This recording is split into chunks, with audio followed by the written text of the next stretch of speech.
जी, अस्सलाम वालेकुम। आपको आवाज़ आ रही है? जी, अब आ रही है आपकी आवाज़। हाँ, आई थिंक कि कोई इंटरनेट की जो है उसमें इंटरप्शन आ गई थी, so I restart from where I was. मैं कहाँ था? Where was I? नाका प्रोफाइल्स आप डिस्कस कर रहे थे। ओके। तो ये जो national advisory committee for aeronautics है, इसने अपने प्रोफाइल्स बताए हुए हैं, जिनको यूज़ करके यानी आपको एरोफाइल अपना खुद से डिज़ाइन करने की ज़रूरत नहीं है। आप अपने जहाज़ को जो भी आप बनाना चाह रहे हैं साइज़ का 0112 है या डिफरेंट एरोफाइल्स हैं, वो आपको पता लग जाएगा कि इस एरोफाइल को किस यूज़ के लिए सेलेक्ट किया जाता है। तो आप उस एरोफाइल को लेके अपना नाका प्रोफाइल बना सकते हैं, उसी को अपने जहाज़ के विंग के हिसाब से बड़ा या छोटा कर सकते हैं। अच्छा, इसके बाद थोड़ी-सी और अगर एरोफाइल की डिस्कशन की जाए, तो ये जो इसकी एक शेप है टियर ड्रॉप की, अ, इसके अंदर डिफरेंट टर्म्स हैं, जो कि इस एरोफाइल को एक्सप्लेन करती हैं। सो लीडिंग एज और ट्रेलिंग एज को अगर डायरेक्ट लाइन से मिलाया जाए, सीधी लाइन से, तो ये आपकी कॉर्ड लाइन होती है। और अगर ये जो टॉप सरफेस है, ऊपर वाला जो सरफेस है, इसे टॉप या अपर सरफेस कहते हैं। ये जो नीचे वाला सरफेस है, इसको लोअर सरफेस बोलते हैं। सो इन दोनों सरफेसेस की जो डिस्ट्रीब्यूशन है, ये लिफ्ट की क्वांटिटी को कि गिवन वेलोसिटी के ऊपर कितनी लिफ्ट जनरेट होगी, ये उसको डिफाइन कर रही होती है। So depending on the size of the aircraft, payload, speed, इन सारों के हिसाब से ये सारी अपर और लोअर सरफेस को चेंज किया जाता है, इसकी प्रोफाइल को चेंज किया जाता है। और इसके प्रोफाइल को चेंज करने के लिए आपकी कॉर्ड लाइन और कैम्बर लाइन की जो ये दो रेड और ब्लू लाइंस हैं, ये डिफाइन कर रही होती हैं कि ये एरोफाइल कितना ज़्यादा मूव कर रहा है। अगर कैम्बर लाइन और कॉर्ड लाइन बिल्कुल एक दूसरे के ऊपर हों, तो अपर सरफेस और लोअर सरफेस बराबर होगा, जो कि सिमेट्रिक एरोफाइल कहलाता है। लेकिन नॉर्मली विंग्स के अंदर नॉन सिमेट्रिक या अनसिमेट्रिक जो है वो एरोफाइल यूज़ किया जाता है। और इसके अलावा मैक्सिमम कैम्बर और मैक्सिमम थिकनेस, ये दो और प्रॉपर्टीज़ हैं। सो जहाँ सबसे ज़्यादा थिकनेस आ जाएगी, ये मैक्सिमम थिकनेस है। आपका जो स्पार साइज़ है, वो इस मैक्सिमम थिकनेस से डिसाइड हो रहा होता है। इसी तरह मैक्सिमम कैम्बर जो है वो बताती है कि अपर सरफेस और लोअर सरफेस के अंदर सबसे ज़्यादा अपर सरफेस की जो सेंटर है यानी कैम्बर लाइन और कॉर्ड लाइन के दरमियान सबसे ज़्यादा डिस्टेंस कहाँ पे है। सो ये दोनों चीज़ें जितनी दूर होंगी, ये लेटरल सिमेट्री को भी डिस्टर्ब कर रही होंगी, लेकिन साथ ही साथ लेफ्ट को भी चेंज कर रही होंगी। और साथ ही साथ फिर इस एरोफाइल को विंग के अंदर प्लेस कैसे करना है? जैसे प्लेस आप करोगे और जहाज़ को पिच अप या पिच डाउन करोगे, तो उससे बेसिकली आप एक एंगल चेंज कर रहे हो, that is angle of attack. Angle of attack is कि ये जो आपकी कैम कॉर्ड लाइन है और जो हवा का वेक्टर है, इन दोनों के दरमियान एंगल क्या बन रहा है? एंगल ऑफ अटैक बहुत थोड़ा-सा 1 डिग्री से लेके 5 डिग्री के अंदर बहुत ज़्यादा चेंजेस ला रहा होता है। तो ये होता यूँ है कि आप इस एंगल को जैसे-जैसे चेंज करें टिपिकली, जैसे-जैसे एरोफाइल को ऊपर की तरफ मूव करना शुरू करें, तो लिफ्ट बढ़ती जाती है। लेकिन एक ख़ास पॉइंट तक लिफ्ट बढ़ती है, उसके बाद जहाज़ आपका अनस्टेबल हो जाता है। दैट इज़ वो जिसके ऊपर सबसे ज़्यादा बढ़ती है, that is known as critical angle of attack. तो जब आप लिफ्ट सबसे ज़्यादा क्रिएट करना चाह रहे हैं, तो आप क्रिटिकल के ऊपर मूव करेंगे, लेकिन उस वक़्त आपके जहाज़ की वेलोसिटी आपकी नॉमिनल वेलोसिटी से ज़्यादा होनी चाहिए, तभी वो ऊपर जाएगा। अदरवाइज़ वो स्टॉल कर सकता है, गिर सकता है। तो ये कुछ प्रॉपर्टीज़ हैं, ये आपने जब अपना नाका एरोफाइल को सिलेक्ट कर रहे होंगे, या आप डीप स्टडी में करना चाहें तो इसके ऊपर स्टडी कर सकते हैं। नॉर्मली जो हॉबियिस्ट होते हैं आरसी प्लेन्स के या क्वाडकॉप्टर्स के, उन वो इतनी इसके अंदर डेप्थ में नहीं जा रहे होते। लेकिन इंजीनियर या प्रोफेशनल अगर इसके ऊपर काम करेगा, तो definitely he will be more into the details of it. ख़ास तौर पे अगर आपने 2 प्लेन्स बनाए हैं, तो आप दोनों की डिफरेंस आप देख रहे हो, दोनों एक ही डायमेंशंस में बनाए हैं, सब कुछ सेम किया है। तो आप चेक करोगे, देखोगे कि इसकी स्लाइट सी चेंजेस जो हैं कॉर्ड लाइन और कैम्बर लाइन की, आपके सारे के सारे प्रोसेस को कैसे चेंज कर रही हैं। यहाँ तक कि एंगल ऑफ अटैक के साथ भी आपका किस तरीके से काम चल रहा है। वो जो मैंने आर्टिकल की बात की या नेक्स्ट मंथ हम दे रहे हैं, उसके अंदर हमने एंगल ऑफ अटैक को चेंज करके भी देखा है कि angle of attack her wing के ऊपर चेंज करने से, टिप रेशियो या एस्पेक्ट रेशियो चेंज करने से क्या होगा। तो ये 2 लॉज़ जो हैं, जो मैंने पहले आपको बताया था, बर्नौलीज़ लॉ और न्यूटन्स थर्ड लॉ, ये 2 हैं जो कि इस एरोफॉइल के अंदर लिफ्ट जनरेट कर रहे होते हैं। दोबारा बता दूँ, बर्नौली लॉ जो है वो प्रेशर डिफरेंस का लॉ है। वो कहता है कि स्पीड नीचे से तेज़ गिराओ, ऊपर से आहिस्ता गुज़ारो, दोनों से क्या होगा, प्रेशर डिफरेंस क्रिएट होगी। प्रेशर डिफरेंस की वज़ह से एरोफॉइल लो प्रेशर की तरफ जाने की कोशिश करेगा, हाई से लो। तो लो ऊपर होगी तो वो लिफ्ट क्रिएट कर देगा। इस एरोफाइल को ग्रेविटी का इस वक्त कोई इसके इफेक्ट नहीं आ रहा, तो ये प्रेशर की वजह से ऊपर चला जाएगा। डेफिनेटली ग्रेविटी इस एरोफाइल की जो है उसको इसकी टोटल लिफ्ट में से माइनस करना पड़ेगा, जैसे मैंने शुरू में बताया था। और न्यूटन्स थर्ड लॉ क्या कहता है कि ये जो एयर जब इसकी स्ट्रीम लाइन छोड़ के इसको जा रही होगी तो ये इसके ऊपर परपेंडिकुलर एक फोर्स लगा रही होगी, इसकी टेल को नीचे करने की कोशिश कर रही होगी। टेल नीचे होगी, वेट ज्यादा है इसकी तरफ तो सीजी आगे की तरफ होगा। टेल नीचे होगी तो फॉर श्योर इसकी जो फ्रंट है ये ट्रेलिंग है, लीडिंग एज इसको ऊपर होना पड़ेगा, और जैसे ही ऊपर होगा फिर ये लिफ्ट जनरेट होगा, न्यूटन थर्ड लॉ से। ये आप देख सकते हो एक एनिमेशन है, एयर अगर आ रही हो तो किस तरीके से, मैंने वो हल्का सा वैक्यूम का आपको कॉन्सेप्ट बताया था। यहाँ से खैर इसकी जो ये स्ट्रीम लाइंस हैं ये सेपरेट हो रही हैं, यहाँ टर्बुलेंस हो रही है, टर्बुलेंस से भी प्रेशर डिफरेंस क्रिएट होती है, लेकिन ये वैक्यूम भी बन रहा है, इसको वैक्ट रीजन भी बोलते हैं। इसी वजह से आप देखें तो आपकी जो बर्ड जो हवा में उड़ रही होती हैं वो फ्लॉक्स में गुजरती हैं। जो पहले वाली बर्ड होती है वो यहाँ होती है, वो बर्दाश्त कर रही होती है हवा, और जो पीछे वाली होती हैं वो इधर इधर उड़ने की कोशिश करती हैं। हर बर्ड का जो एरोफाइल है वो डिफरेंट है, तो नीचे ये जो वैक रीजन है ये डिफरेंट होगा, वैक्यूम या लो प्रेशर वाला, तो पीछे वाली कम के ऊपर उड़ती हैं। आई रिमेंबर हॉलैंड में हम ह्यूमन पावर्ड व्हीकल्स की मैंने ऑर्गेनाइजेशन में काम किया, तो हम जब रेसिंग करते थे तो रेसिंग में अलाउड नहीं था कि आप अगली गाड़ी के पीछे लगाएं। अगर आप पीछे लगाएंगे तो वो आपका फाइन कर देंगे या आपको रेस से डिस्क्वालीफाई कर देंगे, और उसको हम रिकम्बेंट साइकिलिंग कहते हैं, जिसमें आप सीट पीछे करके, और वो भी बिल्कुल इसी तरीके से स्ट्रीमलाइन होती है, एरोफाइल के साथ उसको बना के कार्बन फाइबर या फाइबर ग्लास की उसका उसको स्ट्रीम्ड किया जाता है, उसका एक कॉकपिट बनाया जाता है, उसको पूरे एक हुड बनाया जाता है। और जो अपराइट साइकिलिंग है जिसको हम वो फ्रांस में देखते हैं, टूर दी फ्रांस, इस तरह करके नाम उनके होते हैं, उसमें क्या हो रहा होता है, उसमें भी आप देखिएगा कि जो साइकिलिस्ट होते हैं वो जब लंबी रेसें होते हैं तो शुरू में 4-4, 5-5, 6-6 इकट्ठे जाते हैं, और उनका प्रिंसिपल होता है वो बारी बारी एक आगे आता है, इससे थकता नहीं है, एक आगे आ जाता है बाकी 4 पीछे चले जाते हैं, फिर थोड़ी देर बाद एक आगे आ जाता है ये वाला पीछे चला जाता है, इस तरीके से उनका जोर कम लगता है और वो ज़्यादा लंबी रेसों में ज़्यादा देर तक चल सकते हैं। तो ये बड़ी एक मज़े की साइंस है जिसको सिर्फ व्हीकल्स नहीं हर फील्ड के अंदर यूज़ किया जाता है। जो टर्बुलेंस है हमारी बसेस और वो स्ट्रक्चर जिनके पीछे से टेल लंबी नहीं होती, लीडिंग ट्रेलिंग एज, उसके अंदर एकदम से उनकी लाइट्स के साथ एक रफ सरफेस दिया जाता है जो एकदम टर्बुलेंस क्रिएट करके स्ट्रीम लाइन को पीछे ले आता है एकदम से, जिसकी वजह से वैक्यूम क्रिएट नहीं होता। अगर ज़्यादा वैक्यूम क्रिएट हो जाए तो यही आपका ये जो एरोफाइल है ये पीछे की तरफ पुश होता है।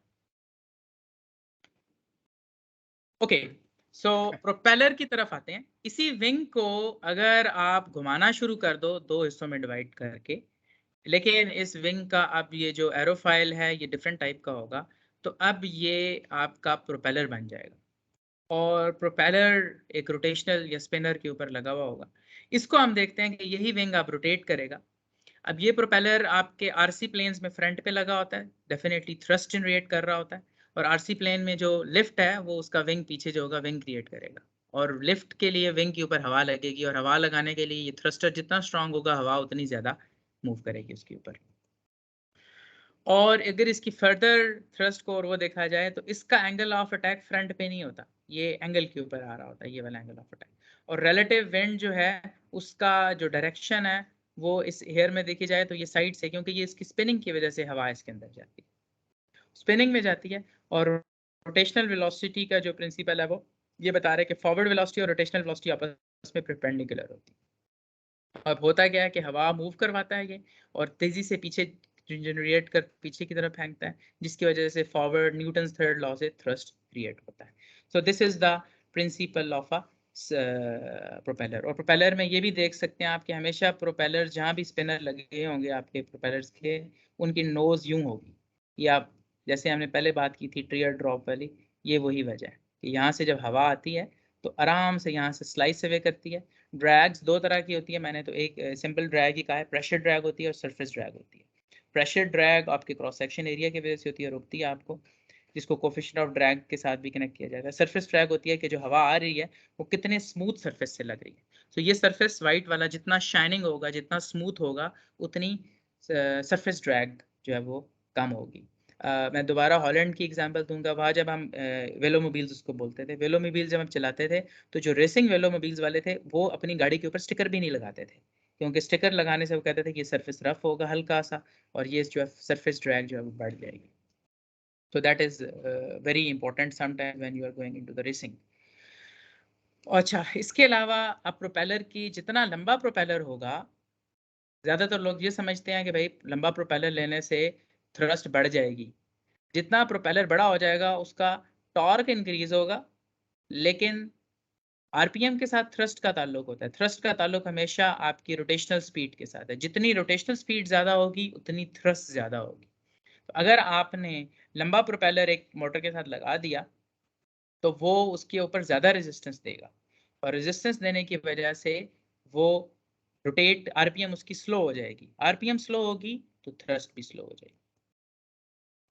प्रोपेलर्स की बात करते हैं अभी हम। तो प्रोपेलर जो होता है उसके मटेरियल्स जो हैं वो वुड का, जो बालसा वुड है बड़ा मशहूर है, वो यूज़ किया जाता है। अगर आप फूड पांडा वाला जो जहाज़ हमने देखा था वो वुड टेक्नोलॉजी के साथ मिलकर बिल्ड किया था। Doctor Bilal Siddiqui is the main guy जिन्होंने उसके ऊपर काम किया, और माशाल्लाह वो एक बड़ा अच्छा प्रोजेक्ट है। अभी वो रुका हुआ है पाकिस्तान के लॉज की वजह से भी, और भी काफ़ी चीज़ें, लेकिन बहरहाल वो वुड के साथ बनाया था। वुड के बहुत खूबसूरत खूबसूरत प्रोपेलर्स आते हैं। वुड का फ़ायदा ये है कि जो है एस्थेटिक बड़ी उसकी अच्छी सेंस है, और नॉइज़ कम होती है, लेकिन वुड जो है वो थोड़ा सा हैवी होता है। नायलॉन जो है वो उससे कम वेट का है। वुड वैसे आपके टॉर्क ज़्यादा देता है।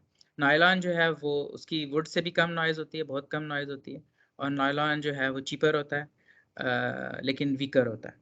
कार्बन फाइबर जो है वो उसका मुकाबले में स्ट्रॉन्गर होता है। फाइबर ग्लास कार्बन फाइबर से वीकर होगा लेकिन सस्ता होगा। इन दोनों को फैब्रिकेट करने का प्रोसेस महंगा है, ये मोल्डिंग से निकल आता है, सस्ता है, ये मशीनिंग की जाती है।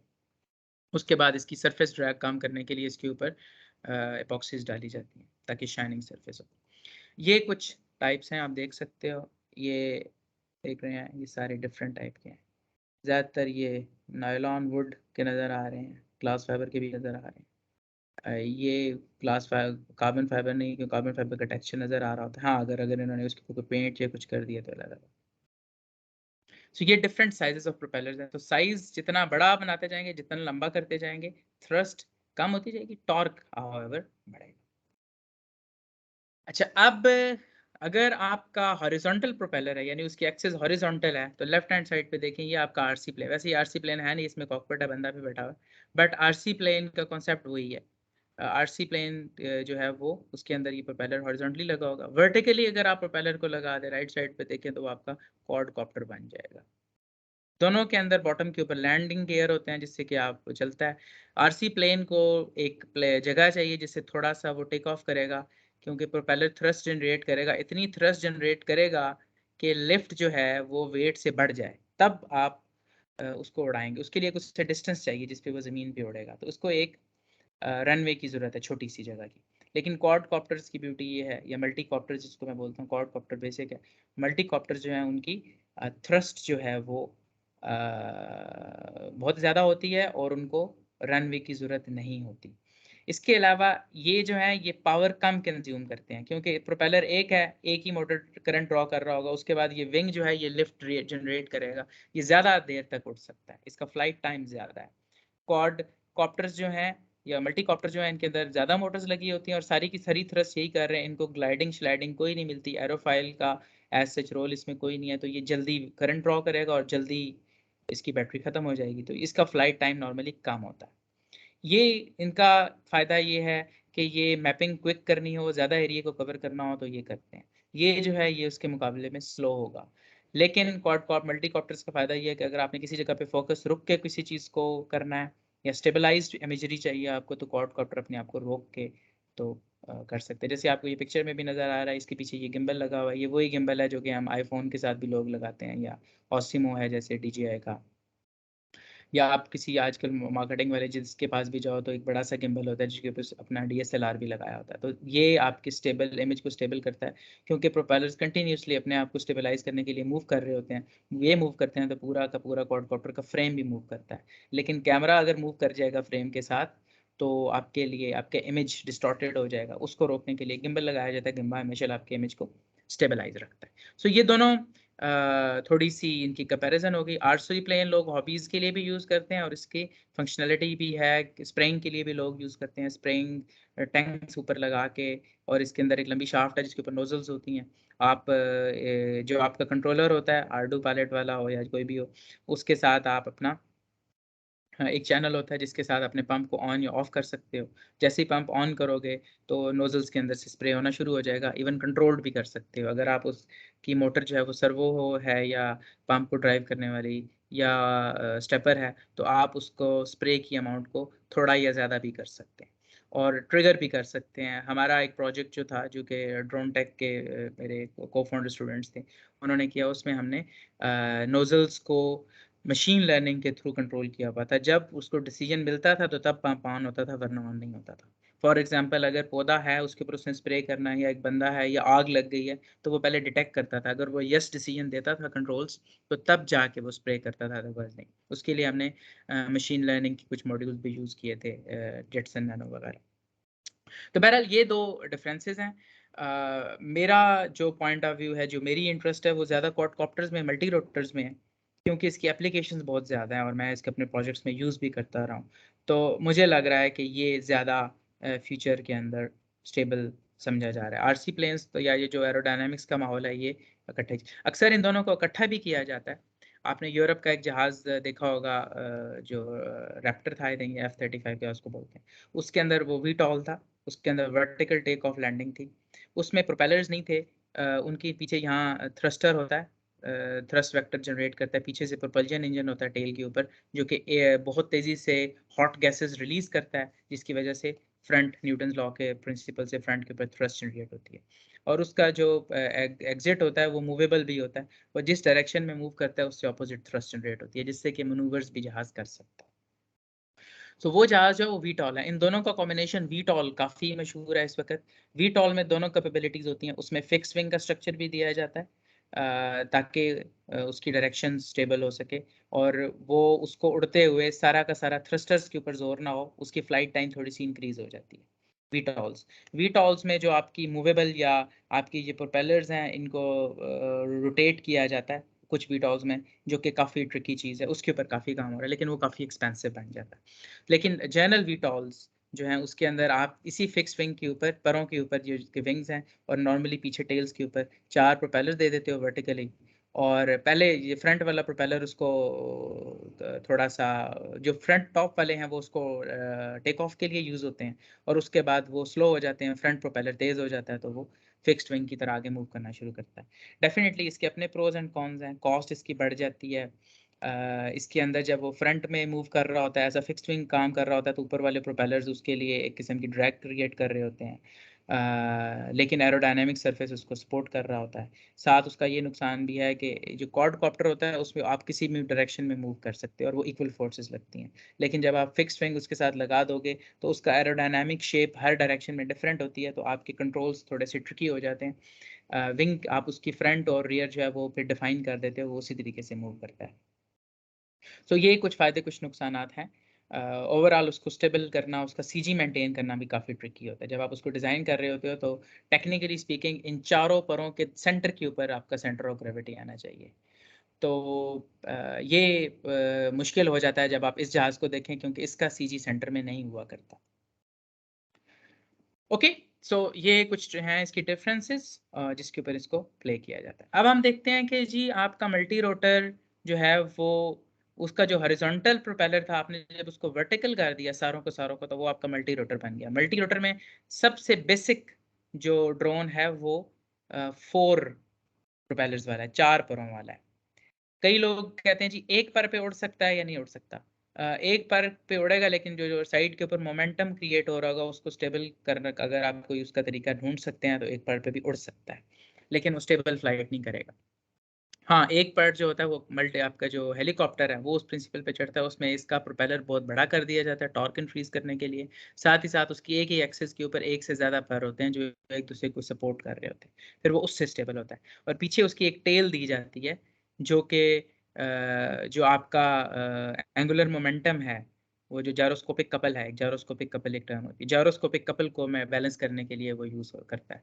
अदरवाइज़ वो हेलीकॉप्टर जो है वो कंटिन्यूअसली जैसे पैर घूम रहे हैं वैसे ही घूमना शुरू कर देगा। तो वो जो पीछे वाला पैर होता है जो एज़ अ रडर वाली जगह के ऊपर लगा होता है, वो उस हेलीकॉप्टर को स्टेबल कर रहा होता है। सो ये वर्टिकल प्रोपेलर जो है इसमें एंगुलर मोमेंटम वाला जो प्रॉब्लम है, ये जायरोस्कोपिक कपल के वो जो हैं इफ़ेक्ट्स हैं वो ख़त्म हो जाते हैं। जायरोस्कोपिक कपल बड़ा मुश्किल कॉन्सेप्ट लगता है बच्चों को, लेकिन इस तरह की एप्लीकेशंस वो जब यूज़ करते हैं तो फिर उन्हें पता लगता है कि वो कितना इंपॉर्टेंट चीज़ थी। वो सोच रहे होते हैं यार ये यूज़ कहाँ होगा, पढ़ तो रहे हैं। वेल ये आपको सामने नज़र आ रहे हैं प्रोपेलर्स 4। अच्छा, इसमें साइंस स्नैक्स क्या है कि हमेशा 2 प्रोपेलर्स साथ-साथ वाले एक डायरेक्शन में नहीं होते। इसका ये बेसिक प्रिंसिपल है। और एक अगर क्लॉकवाइज़ होगा तो उसके साथ वाला एंटी क्लॉकवाइज़ होगा। आप देख रहे हैं ए और सी क्लॉकवाइज़ हैं, बी और डी जो हैं ये एंटी क्लॉकवाइज़ हैं। और इसको ये जो कॉन्फ़िगरेशन नज़र आ रही है ये एक्स कॉन्फ़िगरेशन है। इसमें आपका जब जहाज़ मूव करेगा ये ट्रायंगल नज़र आ रहा है, इधर ऊपर की तरफ मूव, ये इसका थ्रस्ट एरिया है। और ये साइडों के ऊपर यॉ करेगा। लेकिन कुछ के अंदर आई शेप भी होता है, ये प्लस शेप वाला भी एक क्वाडकॉप्टर होता है, जिसके अंदर कि आपका एक प्रोपेलर जो है, उसकी डायरेक्शन के अंदर जहाज़ मूव कर रहा होता है। वो स्ट्रक्चरली थोड़ा-सा कम स्टेबल होता है, कंट्रोल्स उसके ज़्यादा मुश्किल है। और उसको फ़ोटोग्राफ़ी और इस तरह की चीज़ों में यूज़ करना भी मुश्किल हो जाता है क्योंकि नीचे जगह नहीं मिल रही होती। सो सबसे कॉमन यही एक्स वाला कॉन्फ़िगरेशन है। एक्स वाली कॉन्फ़िगरेशन में अगर देखा जाए तो 4 प्रोपेलर्स हैं, बट अगर आप चाहें तो आप 3 प्रोपेलर से भी इसको कंट्रोल करते हैं। तो होता नहीं है नॉर्मली, वो स्टेबल अनस्टेबल हो जाता है। लेकिन अगर आप चाहें कंट्रोलर्स आप इंटेलिजेंटली ड्रॉ करें तो ऑड नंबर ऑफ प्रोपेलर्स का भी जहाज़ बनाया जा सकता है।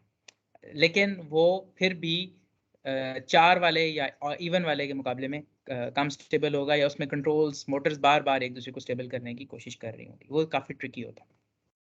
अब ये जो आपको 4 प्रोपेलर्स नज़र आ रहे हैं, इनमें एक्स एक्स का तो मैंने बता दिया, प्लस का भी बता दिया। 3 करेंगे तो 3 के ऊपर और 5 के ऊपर, 3 और 5 वाले आपको जो कॉप्टर्स हैं वो यूट्यूब पे सर्च करें तो आपको कुछ मिलेंगे। वो लोगों ने हॉबीइस्ट के पॉइंट ऑफ व्यू से बनाए थे, लेकिन वो की सीरियल प्रोडक्शन कभी भी नहीं हुई, मैस प्रोडक्शन नहीं हुई, सिर्फ दिखाने के लिए कि जी हो सकता है ये होते हैं। इस पॉइंट वो मैंने इसलिए स्टडी किए थे क्योंकि आई वाज स्टडिंग, वो जो मैं अपना अर्बन एयर मोबिलिटी का जहाज़ बना रहा था, तो उसमें ये था कि मेरे पास बहुत ज़्यादा कॉप्टर्स रोटर्स होंगे, और अगर कोई एक रोटर फेल हो जाता है तो अब उस जहाज़ को किस तरीके से कंट्रोल किया जाए, वो काफ़ी एक चैलेंजिंग चीज़ है। उसके अंदर मैं इस पॉसिबिलिटी को देख रहा था कि अगर वो कंट्रोलर एकदम दूसरे मोड में स्विच हो जाए, अगर एक मोटर फेल हो गई है, उसको फीडबैक जाए कंट्रोलर को, और कंट्रोलर फ़ौरन ऑड वाले कंट्रोलर के ऊपर शिफ्ट हो जाए। लेकिन वेट का इश्यू होगा क्योंकि वो एक dead weight motor, for example B motor ख़राब हो जाती है, एडीसी चल रहे हैं, तो आपको एक थोड़ा-सा टाइम बाय करना है जिसमें ये जहाज़ इतना उड़े कि ज़मीन पे आ जाए। तो उसके लिए आप उसको मोशन में जा सकते हैं। बट फिर भी वो काफ़ी ट्रिकी होगा क्योंकि उसकी वजह ये है कि आपका टोटल टार्क जहाज़ का सम अप टू 0 होना चाहिए। अगर आप चाहते हैं कि आपका क्वाडकॉप्टर दाएँ-बाएँ ना घूमे, ऊपर-नीचे ना जाए, एक ही जगह पे रुका रहे स्टेबल, उसके अंदर डिस्टॉर्शंस ना हों, तो आपका ये प्रिंसिपल है कि टॉर्क सम अप टू 0 हो। यही वजह है कि आपका एक क्लॉकवाइज़ होता है तो दूसरा एंटी क्लॉकवाइज़ होता है। सो जैसे ही आप तीसरा या 5वां लगाएँगे, तो वो फ़ौरन एंटी टॉर्क देना शुरू कर देगा। वो आप टॉर्क कंट्रोल करने के लिए या प्रोपेलर्स का साइज़ चेंज करना शुरू कर देंगे, या आरपीएम्स की चेंज जो होती है वही बेसिकली यूज़ की जाती है। आरपीएम की चेंज आप करेंगे, वो जितनी ज़्यादा करेंगे आपका जहाज़ उतना ज़्यादा स्टेबल होने की कोशिश तो करेगा, लेकिन फिर भी कंटिन्यूअसली वो हॉवर करता रहेगा। इसी प्रिंसिपल को टॉर्क सम अप टू 0 को ही इसकी मोशन के लिए भी यूज़ किया जाता है। आप जैसे ही एक साइड से टॉर्क कम करेंगे, तो वो जहाज़ उधर से अनबैलेंस होगा और वो एक साइड को मूव करना शुरू कर देगा। इसी प्रिंसिपल को यूज़ करते हुए आप टॉर्क चेंज को यूज़ करते हुए आप क्वाडकॉप्टर की मूवमेंट्स को डिफाइन करते हैं। ठीक है? क्लॉकवाइज़ और काउंटर क्लॉकवाइज़ का मैंने बता दिया, ये टॉर्क को 0 करने के लिए ही यूज़ किया जाता है। और जो टोटल थ्रस्ट होती है, यानी टोटल कितना थ्रस्ट एक जहाज़ जनरेट करेगा क्वाडकॉप्टर, वो हर थ्रस्ट की एक-एक रोटर की थ्रस्ट ऐड की जाती है, सम अप टू वो एक टोटल थ्रस्ट हो जाती है। सो आपने जो अभी आगे मैं थ्रस्ट और वेट की भी बात करूंगा, तो आपने एक मोटर का वेट या थ्रस्ट कैलकुलेट करनी है, और वो चारों जो है वो वेट से ज़्यादा होनी चाहिए। वेट के इक्वल होंगी तो जहाज़ उड़ेगा नहीं। अगर जहाज़ उड़ रहा है और उस वक़्त आप थ्रस्ट इक्वल करते हो, तो वो वहीं रुका रहेगा, बैलेंस होगा। सो ज़मीन से उठाने के लिए आपको थ्रस्ट इंक्रीज़ करानी पड़ेगी ग्रेविटी से। जब तक थ्रस्ट ग्रेविटी से बढ़ती रहेगी, जहाज़ ऊपर जाता रहेगा। जैसे ही ये दोनों इक्वल हो जाएँगे, तो व्हीकल आपकी एरियल व्हीकल जो है वहीं रुक जाएगी हवा के अंदर। ये एक जनरल सी पिक्चर है, आप देख सकते हैं। दिस इज़ एक्सप्लेनिंग के थ्रॉटल यानी ऊपर जाना है आपने, तो ये रेड जो है इसका मतलब है कि आरपीएम आप इंक्रीज़ कर रहे हैं। ग्रीन का मतलब है कि आपकी जो नॉमिनल स्पीड है उसके ऊपर है। नॉमिनल स्पीड वो रखी जाती है जिसके ऊपर आपके टोटल वेट जो है वो थ्रस्ट के इक्वल हो। सो वेट की फोर्स और थ्रस्ट की फोर्स इक्वल हो, तो वो नॉर्मल स्पीड होती है। ठीक है? और अगर आपने उसको उससे भी कम किया, स्लो किया, जैसे ही इसको थोड़ा सा और स्लो किया, तो ये नीचे मूव करना शुरू कर देगा। अगर आपने बढ़ाना शुरू कर दिया तो ये ऊपर शुरू हो जाएगा, क्योंकि थ्रस्ट जो है वो वेट से बढ़ गई है। अगर आपने पिच को करना है, तो आप पीछे वाली जो 2 मोटर्स हैं और आफ्टर वाली, उनका टॉर्क बढ़ाएंगे। टॉर्क बढ़ाएंगे तो ये जो है ये मोटर नीचे हो जाएगी, ये ऊपर हो जाएगी, और ये ऑटोमेटिकली खुद ब खुद बैलेंस करने की वजह से आगे मूव करेगी। बैलेंस होएगी तो नहीं, सो लगातार जहाज़ आगे ही मूव करना शुरू हो जाएगा। जहाँ तक के आप वापस इन चारों को इक्वल कर देंगे तो फिर वहीं रुक जाएगा। लेकिन याद रखिएगा, ये ब्रेकों की तरह नहीं है गाड़ी की कि आपने जैसे ही ब्रेक्स लगाई वो वहीं रुक जाएगा। सो उसको एक डिस्टेंस कवर करने के बाद स्टेबल होगा। और इसमें आपने कंट्रोल्स में अपना जैसे मोशन दिया आपने जॉयस्टिक से, जो आपके हाथ में ट्रांसमीटर और रिसीवर है, और उसका जो इसका जो जहाज़ के ऊपर दूसरा यूनिट लगा हुआ है वो लेगा, फिर उसको सेंस करेगा। उसके बाद ईएससी के थ्रू, मोटर्स के साथ ईएससी लगी होती है, इलेक्ट्रॉनिक स्पीड कंट्रोलर, तो वो जो है वो इस मोटर की स्पीड को इतना करेगा, जो कि पहले से आपने प्रोग्राम की हुई है कि मूव करने के लिए इतना करो। इसके अलावा मोड्स भी होते हैं, जैसे आप DJI के जहाज़ खरीदें, DJI या पैरेट है, ये सबसे स्टेबल कंपनीज़ मानी जाती हैं। इनके अंदर देखा जाए तो उन्होंने मोड्स रखे होते हैं। ये स्पोर्ट्स मोड है। स्पोर्ट्स मोड के अंदर ईएससी बड़ी तेज़ी से चीज़ों को चेंज करता है, और जो है कैमरा आपका हाई ज़्यादा फ्रेम पर सेकंड पे आ जाता है, लो रेज़ोल्यूशन पे आ जाता है। उसमें ये तेज़ी से मूव कर रहा होगा। फिर स्टेबल मोड होता है, इवन एक ट्राइपॉड मोड होता है। ट्राइपॉड में तो ये बहुत ही स्लोली चेंज होता है। आपकी हर कमांड को बहुत आहिस्ता से लेगा, और हर चेंज को, कोई भी चेंज करेंगे तो बहुत आराम से मूव करेगा। और एक नॉमिनल भी होता है, नॉमिनल के ऊपर नॉमिनल तरीके। उसके अंदर क्या होता है, 3 प्रोग्राम्स के लूप उसने चलाए होते हैं, तो जो आप कहते हैं वो उस हिसाब से उसका रिस्पॉन्स रेट चेंज कर देता है। मूव करना हो तो ये चेंज करेगा। So you can see all. Roll करना हो, रोल का मतलब है वर्टिकल एक्सिस अबाउट। अगर वर्टिकल एक्सिस जेड एक्सिस है, जेड एक्सिस के अबाउट जो मोशन है वो रोल है। यॉ जो है ये भी वर्टिकल एक्सिस के अबाउट है, बट इसमें ये है कि साथ थ्रस्ट भी होती है, मूवमेंट भी हो रही है। एंड सॉरी, रोल जो है वो अबाउट एक्स एक्सिस है, हॉरिजॉन्टल एक्सिस के अबाउट मोशन है, यानी फ्लिपिंग जो हो रही होती है। और यॉ जो है वो टर्निंग है, वो आपके वर्टिकल एक्सिस के अबाउट है। और पिच जो है ये भी आपकी साइड वाली जो लेटरल साइड्स है उसके अबाउट है, पिच और थ्रॉटल जो है। थ्रॉटल तो बिल्कुल ऊपर वाली मोशन है, पिच जो है ये भी आपकी ऊपर वाली मोशन के साथ है। ये थोड़ा सा ऊपर होगा और आगे और पीछे जाने की कोशिश करेगा। बहरहाल ये इसकी 4 मोशंस है, जिसको कि आप कंट्रोलर के थ्रू करते हैं। अब आते हैं, ये जो प्रोपेलर्स हमारे मूव कर रहे हैं, इनको मूव करने के पीछे जो साइंस है, जो मोटर्स है, वो क्या है? बेसिकली मोटर ही वो बेसिक चीज़ है जिसके ऊपर, जिससे कि आप अपने डिज़ाइन को स्टार्ट करते हो। मैंने बात डिस्कशन एंड पे की है अंडरस्टैंडिंग के लिए, लेकिन मोटर वो चीज़ है जहाँ से आप अपना डिज़ाइन स्टार्ट करते हैं। मोटर्स बहुत सारी होती हैं, हमने अंडरग्रेड के अंदर एफएससी में इवन पढ़ी जाती हैं, हमें पता है। जनरल कैटेगरी में डायरेक्ट करंट वाली मोटर्स हैं, अल्टरनेटिंग करंट वाली मोटर्स हैं। अल्टरनेटिंग करंट्स की मोटर्स वो होती हैं जो एसी पे चल रही होती हैं। हमारी इस डिस्कशन में वो नहीं यूज़ होंगी, डीसी पे चलेंगी, क्योंकि हमने हमेशा बैटरी को यूज़ करना है। बैटरी डीसी वोल्टेज उसने स्टोर किया होता है, तो हाँ डीसी करंट, तो हम डीसी मोटर्स को ही इस डिस्कशन में रखेंगे। डीसी मोटर्स में फर्दर देखा जाए तो ब्रश्ड और ब्रशलेस मोटर होती हैं। जो ब्रश्ड मोटर्स होती हैं उनके अंदर वो ब्रश लगा हुआ होता है, जो कि ऐसे फ्रिक्शन के साथ रोटेट कर रहा होता है, कम्यूटेटर को अपना वो करंट देता है, और इलेक्ट्रोमैग्नेटिक्स के थ्रू ये कंटिन्यूसली ब्रशेस और कम्यूटेटर एक दूसरे के अगेंस्ट वो स्टेटर और रोटर वाला कॉन्सेप्ट इस तरीके से नहीं होता जिस तरीके से ब्रशलेस में मोटर में होता है, और वो मूव करता है। ब्रशलेस के अंदर ब्रशलेस होती है, उसके अंदर ब्रशेस नहीं होते, उसमें आपका जो है परमानेंट मैग्नेट होता है और उसके अंदर आप विदाउट कम्यूटेटर ये वाला इफेक्ट कर रहे होते हो।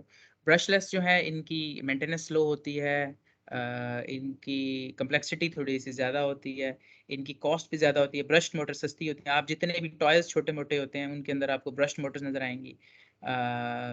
इनको बनाना, इनकी वो हर चीज़ ज़्यादा है, लेकिन इनकी मेंटेनेंस भी ज़्यादा होती है और इनकी लाइफ कम होती है। ब्रशलेस मोटर्स की लाइफ ज़्यादा होती है, कॉम्प्लेक्स होती हैं, लेकिन इनकी मेंटेनेंस एक्सपेंसिव होती है। इसके अलावा भी कुछ टाइप्स हैं, सर्वो मोटर्स हैं जो कि आप कंटिन्यूसली वोल्टेज को चेंज करते हुए इसके साथ पोटेंशियोमीटर और वो डिफरेंट चीज़ें लगती हैं जिससे आपके बहुत स्लो मूवमेंट देते हो और आप कंट्रोल मूवमेंट दे सकते हो। वो यहाँ इसमें नहीं लगती, क्वाडकॉप्टर में स्टेपर मोटर्स होती हैं। ये भी प्रिसाइज मूवमेंट के लिए आपकी लेथ मशीन या जो आपकी कंट्रोल 3D प्रिंटर्स जो हैं उनके अंदर ये लगी हुई होती हैं। ये आपकी एक एक रोटेशन और एक एक जगह की जो पोजीशन कंट्रोल है वहाँ जहाँ ज़्यादा चाहिए वहाँ यूज़ होती हैं। इनका नुकसान ये है कि ये कंटिन्यूसली करंट ले रही होती हैं। बहरहाल ये सर्वो मोटर्स, स्टेपर मोटर्स ये हमारी डिस्कशन नहीं है। हमारी डिस्कशन जो है वो ब्रशलेस मोटर्स हैं। सो BLDC ब्रशलेस DC मोटर्स जो हैं ये आपके क्वाडकॉप्टर्स में यूज़ की जाती हैं। कुछ जो रेसिंग वाले मोटर्स हैं क्योंकि उनकी RPM ब्रश मोटर्स की कुछ जगहों के ऊपर बहुत ज़्यादा हमें मिल जाती हैं, तो ब्रश्ड मोटर्स कुछ जगहों के ऊपर रेसिंग ड्रोन्स में यूज़ की जाती हैं, लेकिन ज़्यादा कैटेगरी जो आपके मल्टी रोटर्स की है या RC प्लेन्स की हैं वो BLDCs ही यूज़ करते हैं, क्योंकि ये करंट इस तरीके से जनरेट करती क्रिएट करती हैं लेती हैं कि आपकी लिपो लिथियम पोलिनोमियल बैटरीज हैं वो ज़्यादा देर तक चल सकती हैं। सो वो इस तरह की मोटर्स होती हैं जो कि क्वाडकॉप्टर्स में नॉर्मली यूज़ की जाती हैं। ये सबसे कॉमन मोटर है जिसकी मैंने पिक्चर डाली है। ओके, सो इसकी अगर डिस्कशन की जाए कि ये सिलेक्ट कैसे करनी है, तो सबसे पहले आपका जो कॉन्सेप्ट है आपको पता होना चाहिए कि लोड कितना है जी। आपने कितना जहाज के ऊपर जो आपने RC प्लेन है उसका टोटल वेट कितना है या आपका क्वाडकॉप्टर का टोटल वेट कितना है। उस वेट के अंदर आपको वेट से आपने थ्रस्ट टू वेट रेशियो निकालना है, क्योंकि थ्रस्ट है जो कि ये ऊपर को निकालेगा और वेट है जो नीचे को फोर्स लग रही होगी। अगर आपका फ्रेम है फॉर एग्जांपल वो 2 किलो का है और आपकी वो भी इसके अंदर कुछ होता है आपका फंक्शनल लोड होता है, कुछ हो आपका या आपका डेड लोड होता है, वो ये लोड है जो कि आपका अनअवॉइडेबल है, वो ज़रूर होगा।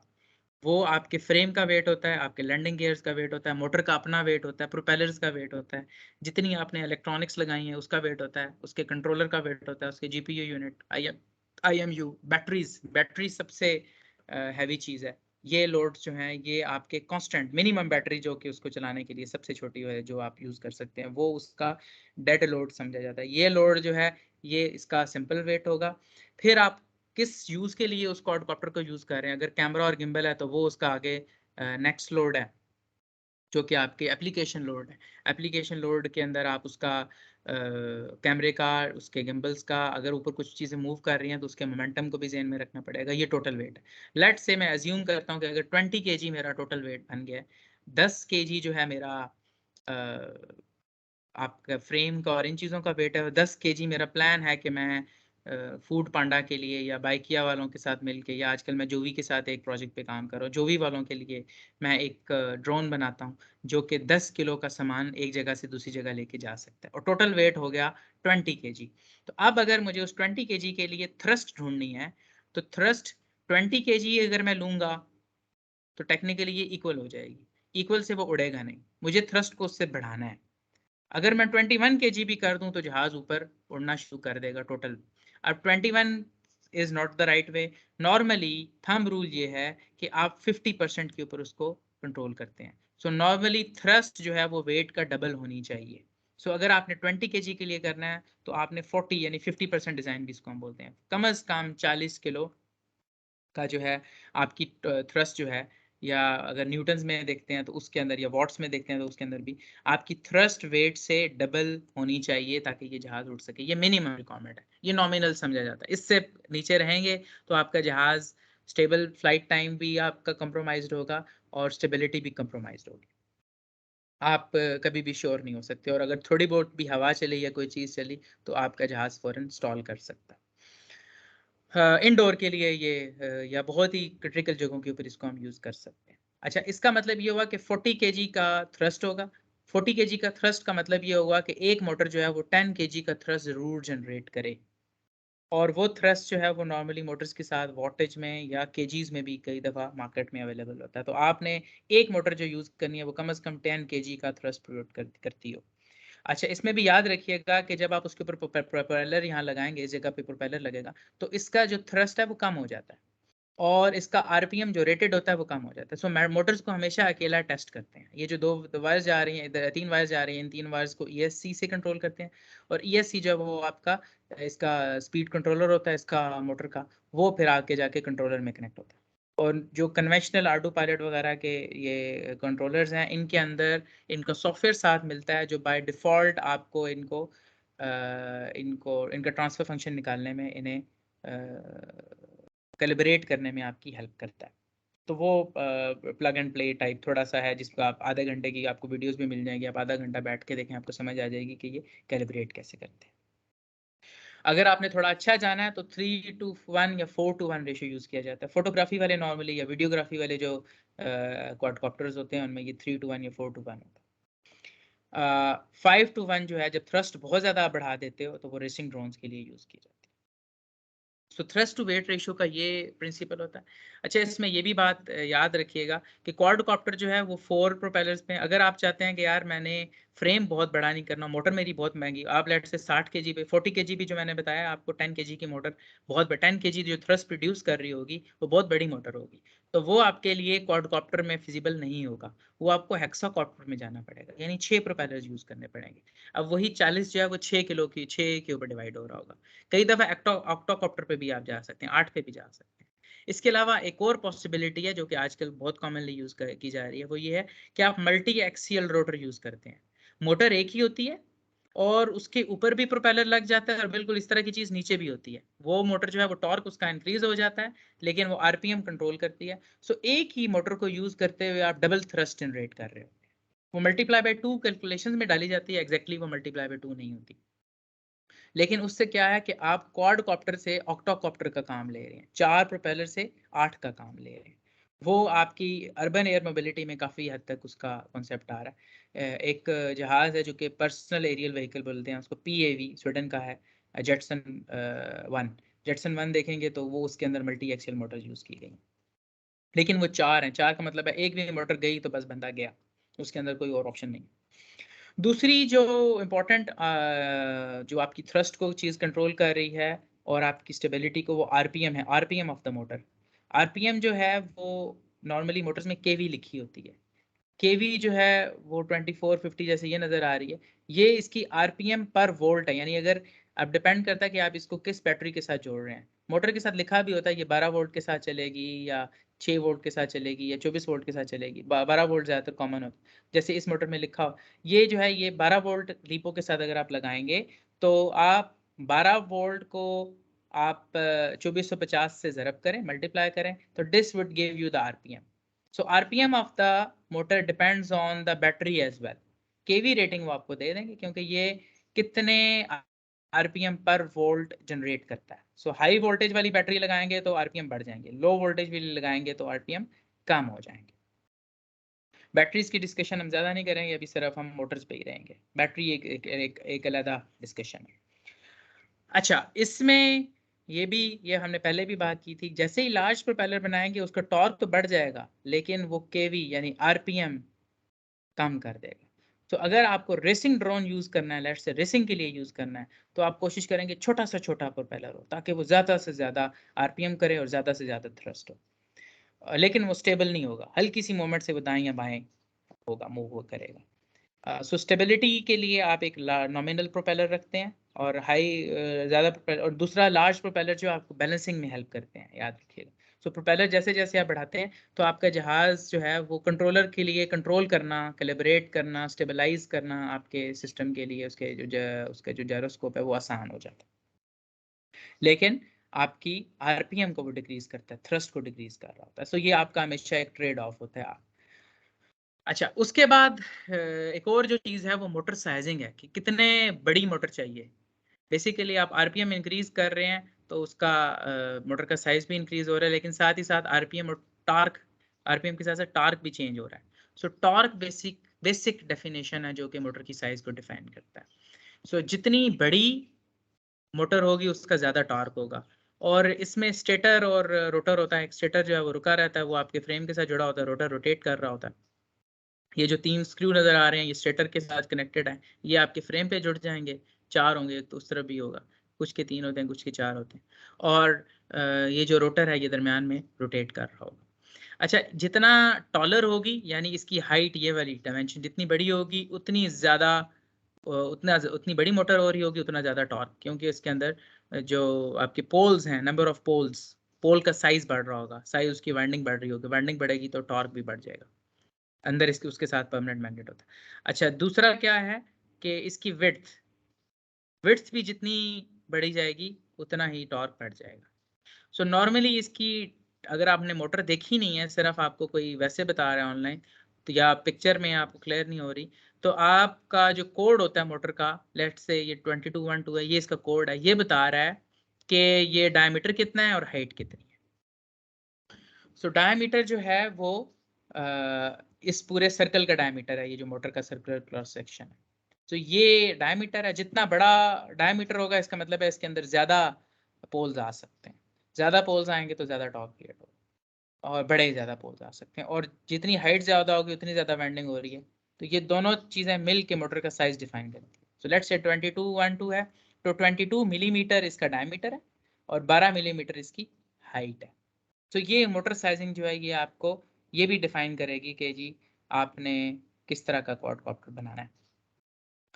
इसके अलावा अगर एक सम अप करूं मैं, तो मोटर की सिलेक्शन इन चीज़ों पे डिपेंड करती है। सबसे पहले आपको पेलोड पता होना चाहिए, टोटल वेट कितना उठाना है। उसके बाद आपको पता होना चाहिए मेरा फ्रेम कितना बड़ा है, क्योंकि इससे पता चलेगा कि मोटर का साइज़ कौन सा है, किस तरह का यूज़ करना है, फ्रेम की टाइप। फिर आपको प्रोपेलर का साइज़ भी पता होना चाहिए। और ये सारी चीज़ें आपको साथ ही साथ इससे डिसाइड करने में हेल्प करेंगे जब आपको पता होगा आपने ड्रोन को या अपने एरियल व्हीकल को यूज़ किस लिए करना है, क्या करना है, मकसद क्या है। उस मकसद के हिसाब से, जैसे मैंने वो रेसिंग के लिए बताया था डिफरेंट होता है, फोटोग्राफी के लिए डिफरेंट होता है, सो स्टेबिलिटी के लिए डिफरेंट है। अगर आपको बहुत तंग जगहों से गुजारना है तो आप अफोर्ड नहीं कर सकते कि जहाज़ दाएं या बाएं मूव करे, या हाई स्पीड्स में, हाई विंड्स में करना है तो आप हाई विंड्स जो है उसको अनस्टेबल करके गिरा सकती हैं। तो उस जगहों के ऊपर आपने इन तीनों चीज़ों को अपनी तरीके से एडजस्ट करना है, और फिर ये जब एडजस्ट होंगी तो मोटर भी आपकी एडजस्ट हो जाएगी। ठीक है, so this is the simple way, जो कि आप वेट से शुरू होते हो और फिर उस वेट के अंदर मोटर्स और प्रोपेलर्स के साइजेस डिफाइन करते हो depending on the application and frame size. इस तरीके से you start working on your motor. ठीक है, सो ये एक मैंने एक वेबसाइट से उठाया था। इट्स सिंपल हेल्पलाइन, वो है हेल्पलाइन, जिससे कि आप देख सकते हो कि आपका इस तरीके का साइज है, कि जिस तरह से ये फ्रेम साइज जो है ये नॉर्मली आपकी मोटर के सेंटर टू दूसरी ऑपोजिट मोटर के सेंटर तक किया जाता है। इसको एस्पेक्ट रेशियो भी बोलते हैं। अगर आप क्वाडकॉप्टर को देखें, जैसे ये रेड वाला है, तो ये राइट वाले से लेके लेफ्ट वाला का ये जो रोटर है, इनके सेंटर टू सेंटर डिस्टेंस जो है इसको फ्रेम साइज बोलते हैं। और इनके हिसाब से ये प्रोपेलर साइज होता है और ये मोटर साइजेस हैं, और इनकी केवी रेटिंग्स भी लिखी हैं कि मोटर इतनी साइज की होनी चाहिए, कितनी बड़ी मोटर। ये ना हो गया आपका छोटा सा फ्रेम और बहुत बड़े हाइट और डायमीटर वाली मोटर लगाई, सिर्फ इस चक्कर में कि वेट मैं बढ़ा लूँ, तो वो नहीं चलेगा। आपको ये सारी चीज़ें और साथ याद रखिएगा, मोटर जितनी बड़ी होती जाती है, आपको पता है कि जो टॉर्क है वो मोमेंट आर्म से मल्टीप्लाई होता है। तो मोटर हमेशा एंड पे लगी हुई होती है, तो जितनी बड़ी आप मोटर यूज़ करते जाते हैं, आपको स्टेबल करना, बैलेंसिंग करना उतना ही मुश्किल होता जाता है। तो बड़ी मोटर के साथ प्रोपेलर भी फिर बहुत बड़ा चाहिए होता है। So these are all things which have to be taken care of. Okay, so ये हमारी एक जनरल डिस्कशन थी, सारी की सारी जो मैंने बताई है। लेकिन यहाँ मैं अपनी डिस्कशन को ख़त्म करूँगा और आपके साथ ये भी शेयर करूँगा, मैंने स्टार्ट में भी बताया था कि I am working on different aspects. हमारे डिपार्टमेंट में अगर बैचलर्स के स्टूडेंट्स हैं मेरी ऑडियंस, तो we are starting MS manufacturing and automation, ये हमारी चल रही है। एक बैच हमारा स्टार्टेड है, पार्क ऑस्ट्रिया न्यू यूनिवर्सिटी। मैं मैन्युफैक्चरिंग एंड उसको मैकेनिकल को हेड भी कर रहा हूँ यहाँ। तो हमने आपकी इंटरेस्ट के लिए बहुत कुछ रखा हुआ है। मैंने शुरू में बताया था इंडस्ट्रियल रेवोल्यूशन 4.0 के ऊपर मैं डिपार्टमेंट को डेवलप कर रहा हूँ। हम आपकी यूनिवर्सिटी के साथ भी बहुत अच्छी कोलैबोरेशन करेंगे। हसन इफ्तिखार साहब जो हैं is part of national composites का जो सेंटर है, उसके अंदर we are going to work together on composite materials इंशाल्लाह। उसके ऊपर मैं बहुत चीज़ें करूँगा। तो हम यहाँ कंपोजिट मटेरियल्स का एक बहुत अच्छा सेटअप लगा रहे हैं। यू कैन से कि आप लोगों की एक लैब यहाँ पे भी होगी। उसके अलावा 3D प्रिंटिंग के लिए I am the first one two call the metal 3D printer. Pakistan का पहला मेटल 3D प्रिंटर जो यूनिवर्सिटीज़ में लगेगा, वो पहले एक ही है, इंडस्ट्री के अंदर है, वो भी किसी को जाने नहीं देते। But we are trying to acquire that. वो अप्रूव हो चुका है, कुछ दिनों में उसका टेंडर हो जाएगा। इसके अलावा इंडस्ट्रियल ऑटोमेशन के ऊपर भी स्मार्ट फैक्ट्रीज़ हैं, या ये जो आप IoT वगैरह सुनते हो, उसका बहुत अच्छा डेमोन्स्ट्रेटिव यूनिट्स हम ले रहे हैं। वो प्रैक्टिकल यूनिट्स यूनिवर्सिटी में रखना इतना आसान नहीं होता, सो वो डेमोन्स्ट्रेटिव हैं।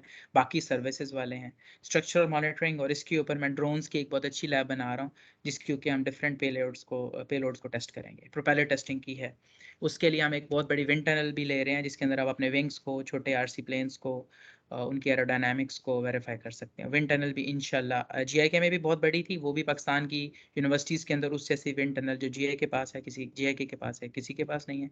बाकी हमारी स्ट्रेटेजिक ऑर्गेनाइजेशन में विंड टनल्स होती हैं, लेकिन वो अपने कामों के लिए यूज़ करते हैं, वो बाहर के लोगों को नहीं आने देते। तो इस चीज़ को सोचते हुए आई एम प्लानिंग कि मैं एक बहुत बड़ी विंड टनल, जो GIK की विंग टनल कम अज़ कम उसके बराबर हो, नहीं तो उससे बड़ी विंड टनल इंशाल्लाह take that in my university. So वो हम उसके ऊपर काम कर रहे हैं। टेक्नोलॉजी पार्क का एक और ऑप्शन है आपके लिए, जो स्टार्टअप्स या एंटरप्रेन्योरशिप के ऊपर काम करना चाह रहे हैं। टेक्नोलॉजी पार्क बहुत अच्छे, अभी बहुत ज़्यादा जल्दी अपॉर्चुनिटीज़ हैं यहाँ, बाद में फिर यहाँ जगह नहीं मिलेगी। जो लोग खुद से अपनी चीज़ें बनाना चाहते हैं, या उन्होंने कोई कंपनी खोली हुई है किसी भी तरह की, वो टेक्नोलॉजी पार्क में हिस्सा ले सकते हैं मुझसे कॉन्टैक्ट करके। और जो MS में पढ़ना चाहते हैं, वो मैन्युफैक्चरिंग एंड ऑटोमेशन और MS मैकाट्रॉनिक्स, ये दोनों जो MS है ये हमारी चल चुकी हैं। BS अभी हमारी नेक्स्ट साल से, इस सेमेस्टर में शायद ना स्टार्ट हो पाए। PEC की कुछ हैं चीज़ें जो हम पूरी कर रहे हैं। इसके अलावा शॉर्ट टर्म के लिए मैं वर्कशॉप्स भी कराता हूँ ड्रोन्स की। हमने रिसेंटली अभी इसकी फैब्रिकेशन की एक हम बनाएंगे, इसके अंदर हम बहुत ही सिंपल 10-15 हज़ार के अंदर मैं एक छोटा क्वाडकॉप्टर बनाना सिखा दूंगा। सो इतना पैसों के अंदर क्वाडकॉप्टर बन जाए, तो आपको एक साइकिल से गुजर जाते हो, आपको पता लग जाता है हाउ डज इट वर्क। और ड्रोन टेक का प्लेटफॉर्म है ही है, कोई इसके अंदर पार्ट प्ले करना चाहे, कोई इसके अंदर हिस्सा डालना चाहे, इज़ ऑलवेज़ वेलकम। इसके अंदर सिर्फ यही नहीं है कि सिर्फ फ्लाइट थ्योरी के ऊपर ही काम होता है। इसके ऊपर कंट्रोल्स पे काम हो रहा है, स्टोरेज मैनेजमेंट पे काम हो रहा है, बैटरीज के ऊपर काम हो रहा है, इसके ऊपर सेफ्टी के ऊपर, सिक्योरिटी के ऊपर काम हो रहा है, इसके ऊपर जो पायलट्स वगैरह हैं जो काम करते हैं वो हो रहा है, इसके ऊपर वाइब्रेशन के ऊपर काम हो रहा है। इसकी वाइब्रेशन जो है वो एक बड़ा ट्रिकी चीज़ है। इसके ऊपर हार्वेस्टिंग के ऊपर काम हो रहा है कि जहाज़ जब हमारा वाइब्रेट करता है तो उसी से हम कुछ सेंसर्स को पावर अप कर दें कि खुदा न खास्ता अगर क्रैश हो जाए तो हमें कुछ डाटा मिल जाए बैटरी के ऊपर ना रहे। अगर पावर ख़त्म होने की वजह से कोई चीज़ क्रैश हो तो डाटा हमें एंड तक मिलता रहे। इसके ऊपर वो जैसे हमारी गाड़ियों में होता है आपका वैक्यूम, वो सॉरी वैक्यूम से क्या, एयर बैग होता है। एयर बैग के पॉइंट ऑफ व्यू से भी आई एम थिंकिंग कि मैं कुछ इस तरह की चीज़ें दूं कि जो पैराशूट है UAM वाला, मेरा अर्बन एयर मोबिलिटी का जो मॉडल है, उसके अंदर कुछ इस तरह का ऑप्शन हो जिससे कि मैं सेफ्टी इंक्रीज़ कर सकूं। एयर बैग की तरह फ़ौरन अगर कोई चीज़ अनस्टेबल होती है तो वो निकल आए और पैराशूट बन के जहाज़ आराम से नीचे गिरे, फ्री फॉल ना करे। सो ये चीज़ें हैं। रिसेंटली आर्टिफिशियल इंटेलिजेंस के ऊपर कोई काम करना चाहता हो, मशीन लर्निंग पे कोई काम करना चाहता हो, कंप्यूटर विजन पे कोई, ड्रोन्स की बहुत बड़ी एप्लीकेशन कंप्यूटर विजन में है। हम इमेज प्रोसेसिंग कर रहे होते हैं, जैसे कि पहले मैंने एक एग्जांपल दी थी, हमने ड्रोन्स के ऊपर काम किया, स्प्रेइंग के ऊपर। तो वो मल्टी स्प्रेइंग ड्रोन हमने बनाया था जो कि डिफरेंट जगहों के ऊपर काम करता है, और वो जेटसन वन के साथ, जेटसन नैनो के साथ वो ट्रेन हुआ था, और वो आपकी फायर को, या आपके स्पेसिफिक प्लांट को, या आपके किसी बंदे को डिटेक्ट करके उसके ऊपर कुछ स्प्रे करना है, तो that was doing very well in that. और उसी की बेस की वजह से ही ये ड्रोन टेक की बुनियाद पड़ी थी।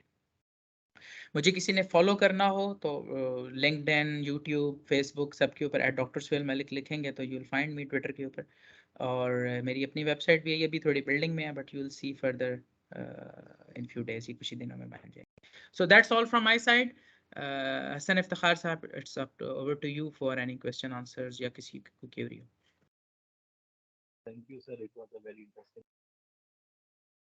एक मेरे कुछ क्वेश्चन हैं, जैसे कुछ पेलोड डिक्रीज हो रहा होता है तो उसमें स्टेबिलिटी का क्या इसमें होगा, फ्लाइट में क्या फर्क पड़ेगा अगर जैसे फ्यूल डिक्रीज हो रहा है, और कंट्रोल थ्योरी के बारे में अगर मुझे बता दें थोड़ा सा। और हाँ दूसरा मेरा अच्छा। सवाल है, हम्म। जी आप बताएं बताएं। अच्छा, बेसिकली कंट्रोल थ्योरी के पॉइंट ऑफ व्यू से देखा जाए तो डिफरेंट कंट्रोलर्स के अल्गोरिदम्स यूज होते हैं। जैसे पीआईडी कंट्रोलर है, that is very common one, जिसको हम कंट्रोल्स के अंदर यूज़ कर रहे होते हैं। उसके अंदर आप यही देख रहे होते हैं क्योंकि आपका जो मोटर्स हैं उनकी जिस तरीके से आपका लोड डिक्रीज हो रहा है, अगर वैसे जो फ्यूल है, सवाल हसन साहब का एक बड़ा वैलिड बनता है जो कि प्रॉब्लम हमें भी आया कि आपने लेट्स से स्प्रेइंग टैंक रखा हुआ है एक जहाज के ऊपर, और वो जैसे जैसे आप स्प्रे करते जा रहे हैं तो वो जो फ्लूइड है वो कम होता जा रहा है। एक दूसरा, जब जहाज मूव करता है तो उसमें स्लॉशिंग इफेक्ट आता है। वो जहाज आगे जाएगा, लिक्विड सारा का सारा आगे चला जाएगा, जहाज पीछे जाएगा, सारा का सारा लिक्विड पीछे आ जाएगा। इसके कुछ तो मैकेनिकल सॉल्यूशंस होते हैं, हम उसकी बात नहीं करेंगे।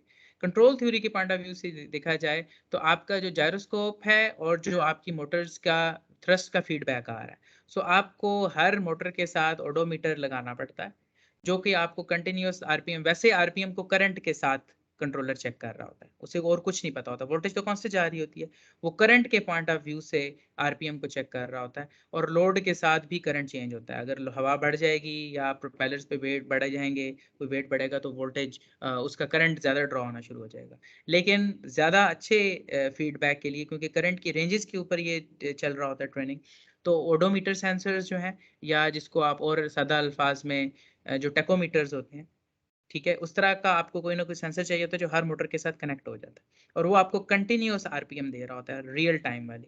उसके साथ आप पीआईडी कंट्रोलर को यूज़ करते हो, उसके कुछ कंट्रोल हम उसको जो ये आपकी आर्डुइनो की प्रोग्रामिंग लैंग्वेज है उसको भी यूज़ करते थे। उसके अंदर भी हम गिटहब से भी उसके कोड्स मिल जाते हैं, हम उन कोड्स को यूज़ करके उसके ऊपर काम करते हैं।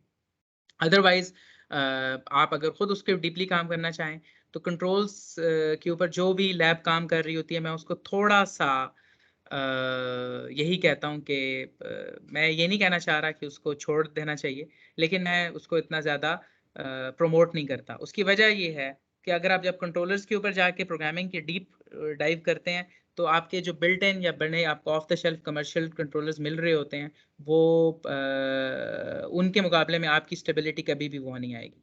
अब फॉर एग्जांपल आर्डू वालों का जो कंट्रोलर है वो 15-20 या शायद इससे भी पुराना है, वो 80s का है शायद, आई एम नॉट श्योर, अभी मैं बोल रहा हूँ। तो वो कंट्रोलर, और हमने अपनी लैब में मेरे स्टूडेंट्स ने हैं एक जैसे, उन्होंने कंट्रोलर के ऊपर काम किया, तो वो 3 साल मेहनत के बाद भी उनका कंट्रोलर वो स्टेबिलिटी नहीं ला पाया जो कि पहले से मौजूद है। अब अगर आपको मार्केट से कंट्रोलर 20,000 रुपए का मिल रहा है लेट्स से, और आप एक कंट्रोलर बना रहे हो जो कि 18,000 का है या 17,000 का है, या शायद वो 25,000 का भी चला जाए, लेकिन स्टेबिलिटी उसकी उसके करीब भी नहीं आ रही, तो यू कैनट कम्पीट।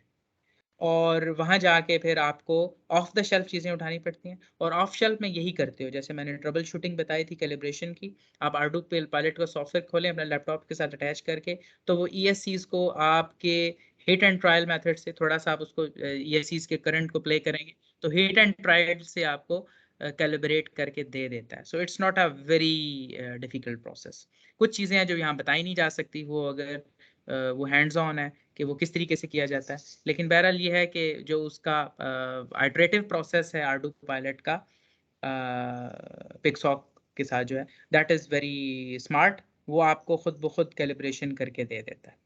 हाँ, अकेली मोटर की जो कैलिब्रेशन है, खुद से आप हर चीज़ डिफाइन करना शुरू करें तो वो आप छोटा सा क्वाड कॉप्टर तो बना लेंगे 10-15 हज़ार वाला जो मैंने बताया, लेकिन वो आपको पे लोड के हिसाब से स्टेबिलिटी नहीं देगा। आप अगर फॉर एग्जांपल एग्रीकल्चर के लिए 2.5 गैलन के लिए जैसे एफएफसी ने हमें दिया था, वो आप अगर ये कहना चाहें कि मैं अपना कंट्रोलर बना लूंगा और मैं उस पर करूंगा, तो you are wasting your time. You will be achieving something in 5 years, और उसके बाद क्या पता चले, आपको पता चले बैक टू स्क्वायर वन, मैंने तो ये गलती कर दी थी। तो आप अगर आगे चलना चाहते हैं तो ज़्यादा से ज़्यादा कोशिश करें ऑफ द शेल्फ चीज़ें उठाएं, अगर आप एप्लीकेशन पे हैं। हाँ, अगर आप डीप रिसर्च करना चाह रहे हैं कंट्रोल्स पे तो फिर आप ज़रूर कर सकते हैं, but I will never recommend that. स्टोमा is a very good example. स्टोमा is a good organisation Islamabad, जो कि UAE और सऊदी अरब की ऐसे वगैरह को अपने जहाज़ देती है। वो उन्होंने अपना कंट्रोलर बनाया, लेकिन उनको 10 साल से ऊपर हो गए अपना कंट्रोलर यूज़ करते हुए, लेकिन अभी तक उनको कंप्लेंट्स आ रही हैं, प्रॉब्लम्स हैं, वो उस वजह से परेशान हैं। फ़ायदा उनको ये है, उन्होंने खुद बनाया हुआ है, उसे ठीक करते रहते हैं, लेकिन नुकसान ये है कि वो ठीक ही करते रहते हैं। तो they are also shifting to Pixhawk, कि वो खुद से पहले से बना हुआ कंट्रोलर ऑफ द शेल्फ उठाएं और उस पे काम करें। I hope Hasan the thing is clear. Mechanical solutions क्या है ये भी थोड़ा सा मुझे बता दें, और अगर मुझे बताएं 200 केजी जो है सडन से ड्रॉप होता है, तो उसके पीछे क्या लॉजिक क्या होती है, कि साइड स्टेबल कैसे होती है, जरा लॉजिक मुझे बता दें कि मोटर की स्पीड कम हो जाती है, ज्यादा हो जाती है, मुझे एक चीज बता दें। और दूसरा, अगर कोई मोटर फेल हो जाती है या टर्बुलेंस आ जाती है, तो इसके दरमियान क्या सोल्यूशन क्या है, और स्टॉल हो जाता है जहाज, तो क्या इसके पीछे थ्योरी क्या है? अच्छा, हसन साहब का सवाल ये है कि जो ड्रोन उड़ रहा होता है और उसके अंदर जो एकदम की ट्रबल्स आती हैं, तो ये पॉसिबल जो ट्रबल्स डिफरेंट उन्होंने बताई हैं, इनकी क्या क्या रीजंस होती हैं और रेमेडीज क्या हैं, उनको हल कैसे करते हैं। फॉर एग्जांपल, सबसे पहले उन्होंने बताया कि जी जहाज उड़ रहा था, ड्रोन्स उड़ रहे थे, आरपीएम सारे आ रहे थे, एकदम से आप उसे थ्रस्ट दे रहे हैं, वो नीचे आना शुरू हो गया, समझ नहीं आ रही क्या चक्कर है।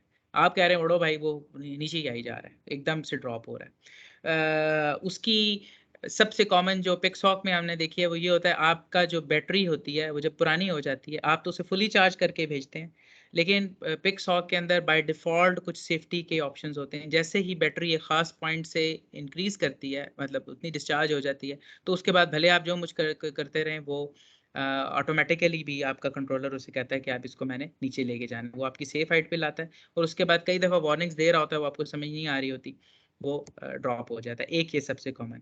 दूसरी वजह ये है कि अब ये तो ये फेलियर नहीं है, ये सेफ्टी है। दूसरा है फेलियर। फेलियर में यही होता है कि ड्रोन को या कंट्रोलर को नहीं पता चल रहा, या वो अपनी सेफ्टी वाला ये फीचर ऑन भी किया था, लेकिन बैटरी फौरन डिस्चार्ज हो चुकी है, अब वो करंट दे ही नहीं पा रही। तो मैंने बताया था कि बैटरी जो है वो बड़ा क्रिटिकल पार्ट है, जो कि हमारी आज के डिस्कशन में नहीं था। लिपो बैटरीज जो हैं उनको मेंटेन करना वो बड़ा इम्पोर्टेंट है। जब आप लिपो, अच्छा कई लोगों को पता ही नहीं होता, वो खरीदते हैं बैटरी और पता चलता है ये तो पुरानी, उन्हें पता ही नहीं होता और वो पुरानी होती है, लोग बेच देते हैं। सो ड्रोन की जब भी आप लिपो बैटरी खरीदें, उसकी देख लें कि वो कब मैन्युफैक्चर हुई है, और नई बैटरी लें हमेशा, जो करीब करीब 6-4 महीने के अंदर अंदर बनी हुई हो। और उसका दूसरा तरीका ये है कि आपके पास अपना चार्जर और डिस्चार्जर खुद होना चाहिए। लिपो बैटरी को कभी भी चार्ज करके नहीं रखते, उसे जब भी आप यूज़ कर लेते हैं, ड्रोन को उतार के डिस्चार्ज करके रखते हैं। उसके सेफ्टी हैजर्ड्स भी हैं, और इसके अलावा उसकी लाइफ भी इसके ऊपर डिपेंड करती है। दूसरा, आप लॉग रखें, कौन सी बैटरी कब ली और उसको कितना फ्लाइट टाइम हो गया। So number of duty cycles जो है वो भी इंपॉर्टेंट होती है। सो ये सबसे ज़्यादा बैटरी की वजह से होता है कि आपका जहाज़ नीचे गिरना शुरू हो जाता है। दूसरी वजह क्या हो सकती है, वो मे बी आपका कोई प्रोपेलर डैमेज हो गया हो, मे बी आपका जो प्रोपेलर है लूज़ हो गया हो। मेरा एक्वाकॉप्टर जो मैं अक्सर नॉर्मल भी वीडियोज़ में अपने साथ रखता हूँ, वो पीछे पड़ा हुआ, वो सिर्फ फ्रेम है, अब वो सिर्फ खोखा रखा हुआ है दिखाने के लिए, क्योंकि उसके जो होल्स हैं और फ्रेम है वो बहुत ज़्यादा लूज़ हो चुका है। सो वो हमारे साथ यही होता था, जहाज़ अनस्टेबल होके नीचे आ जाता था। वो जब थोड़ा देखा तो वो उसके जो स्क्रूज थे वो लूज़ हो जाते थे, तो वो अनस्टेबल होके फिर नीचे गिरना शुरू हो जाता था। एक दफ़ा गिर भी गया, उसका हल्का-सा एक प्रोपेलर भी टूट गया। So ये एक दफ़ा हुआ था। मैं so these are the things. Controller के पॉइंट ऑफ व्यू से कम ही ऐसा कोई प्रॉब्लम होता है कि जहाज़ उड़ते-उड़ते नीचे आना शुरू हो जाए। एक तो ये मोटर का भी इशू आ प्रॉब्लम बताई। सकता है, जी? मोटर का भी इशू आ सकता है, मोटर कोई बंद हो जाए। हाँ, अच्छा, अब वो है, अगर आपकी मोटर बंद हो गई, तो वो फिर आपका जहाज़ नीचे नहीं आया। एक होता है कॉन्स्टेंटली नीचे आ रहा है, उड़ नहीं रहा। एक है वो हो गया, क्रैश कर गया है। Crashing is a different thing, नीचे आना मतलब स्लोली नीचे आना is a different thing. Crashing का तो ये होगा कि वो फ़ौरन बिल्कुल ही हैपहैज़र्ड मैनर में नीचे गिर जाएगा। उसका तो फ़ौरन यही मतलब है कि आपका कंट्रोलर उस अनस्टेबिलिटी को बर्दाश्त नहीं कर पाया, जहाज़ की एक मोटर फ़ेल हो गई है, ईएससी फ़ेल हो गया है, वायर जल गई है। इसमें एक और बहुत ज़्यादा ख़्याल रखिएगा कि जैसे ही आप क्वाडकॉप्टर को उड़ाते हैं, तो उसके सारे की सारी इलेक्ट्रॉनिक्स हीट अप होना शुरू हो जाती है। कभी आप 5-10 मिनट जहाज़ को उड़ा के नीचे करें, तो आपकी मोटर्स फुली हीटेड होंगी।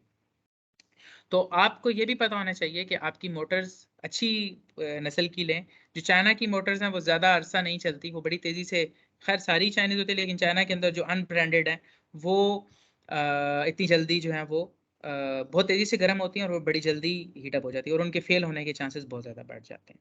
इसके अलावा आपकी ईएससी की वायर्स का जलना बड़ा कई दफ़ा इंपॉर्टेंट हो जाता है, वो नहीं पता चलता। फिर डिस्कनेक्शन भी हो जाती है। कई दफ़ा आप देखते हो बाद में सब कुछ ठीक होता है, आपकी वायर निकल गई। सो आपका जो इलेक्ट्रॉनिक्स हार्डवेयर का बंदा है या पार्टनर है या जो आप खुद कर रहे हो, तो वो आपने बहुत एहतियात से स्ट्रॉन्ग किस्म की, स्टेबल किस्म की चीज़ें बनानी है। चीज़ों को सिक्योर बड़ा करना है, केबल टाइज़ यूज़ करें, 2-2 करें, 3-3 करें, टेपिंग्स यूज़ करें। लेकिन साथ ही साथ जो आपके हीट जनरेटिंग सर्फेसेस हैं उनको ओपन रखना है, वो हीट अप ना हो। ज़्यादा हीट के अंदर, ज़्यादा रोशनी धूप के अंदर जहाज़ को कोशिश करें ना उड़ाएं, या जब हाई टेम्परेचर्स हैं, आजकल गर्मी है, तो उसको कोशिश करें ना उड़ाएं। ठंड के अंदर जो है वो आपकी ज़्यादा फ्लाइट टाइम देगा। इसके अलावा जैसे ही जहाज़ नीचे आए तो उसे आप फ़ौरन चीज़ों को उतार दें ताकि और खुला रखें ताकि वो जल्दी से कूल अप हो। तो ये मोटर्स के जलने की ज़्यादातर जो प्रॉब्लम है वो हीट होती है। और दूसरा होती है आपकी ईएससी ऑटोमेटिकली की। जी, जी। ऑटोमेटिकली कंट्रोलर जो है उसको नीचे ले आता है क्या, अगर मोटर फेल हो जाती है, नहीं, या फिर कंट्रोलर कोशिश करता है, कंट्रोलर कोशिश ज़रूर करता है, लेकिन वो तो उसके एल्गोरिदम है ना, वो ऐसे ही है जैसे जहाज़ क्रैश करे तो आपको कहते हैं सीट बेल्ट बांध के रखो। तो सीट बेल्ट बांधने से जहाज़ क्रैशिंग का मैंने आज तक कोई बंदा देखा तो, लेकिन वो ये होता है कि जहाज़ के अंदर कोई इधर-उधर रोल हो तो बंदा चोट ना लगे। लेकिन सीट बेल्ट बांधने से बंदा जिस तरह नहीं हो सकता, बच नहीं सकता। बिल्कुल इसी तरीके से जब आपकी मोटर फेल हो, तो जितने भी हमारे कॉमन क्वाडकॉप्टर्स हैं वो स्टेबल नहीं हो सकते। It's very tough. तो पैराशूट वगैरह लगा सकते हैं इस तरह का? हाँ, वो तो डेफ़िनेटली मैं अर्बन एयर मोबिलिटी के लिए उसके ऊपर काम कर रहा हूँ। यही तो बहुत बड़ा बॉटलनेक है। उसका तरीका ये होता है कि आप नंबर ऑफ मल्टी रोटर्स बढ़ाते हो। आप हेक्साकॉप्टर या ऑक्टोकॉप्टर पे जाते हो। अगर ऑक्टोकॉप्टर की एक मोटर फ़ेल होती है और क्वाडकॉप्टर की एक मोटर फ़ेल होती है, तो दोनों की क्रैशिंग में बड़ा फ़र्क होगा। दूसरा, it depends how quick is your Pixhawk या योर कंट्रोलर। अब पाकिस्तान में और हर जगह 2 नंबर यानी वो जो पायरेटेड हैं, वो पिक्सहॉक्स यूज़ किए जा रहे हैं। तो वो यूज़ नहीं करना चाहिए, हमेशा ओरिजिनल वाला पिक्सहॉक यूज़ करें। वो जब आप यूज़ करते हैं, कनेक्ट करते हैं, वो सॉफ्टवेयर आपको बता देता है। ओरिजिनल पिक्सहॉक अगर आप यूएसए वाला यूज़ करेंगे, तो वो बहुत अच्छी फ्लाइट देगा, स्टेबल फ्लाइट देगा और आपको बड़ा आराम, बड़ा क्लियरली पता चलेगा। इवन अगर आपने कोई कमर्शियल जहाज़ डीजीआई का फॉर एग्जांपल आपने यूज़ कर लिया, मेरे साथ ये बड़ा हुआ और मुझे इसका वो भी है। अगर आप डीजीआई का अगर कोई जहाज़ यूज़ करना शुरू कर दें, जब आप अपना बनाएँगे आप कहेंगे यार मैं तो बिल्कुल कुछ भी नहीं कर पा रहा। क्योंकि ये इनका इतना स्टेबल जहाज़ होता है, इतनी अच्छी उसकी फ्लाइट्स होती हैं।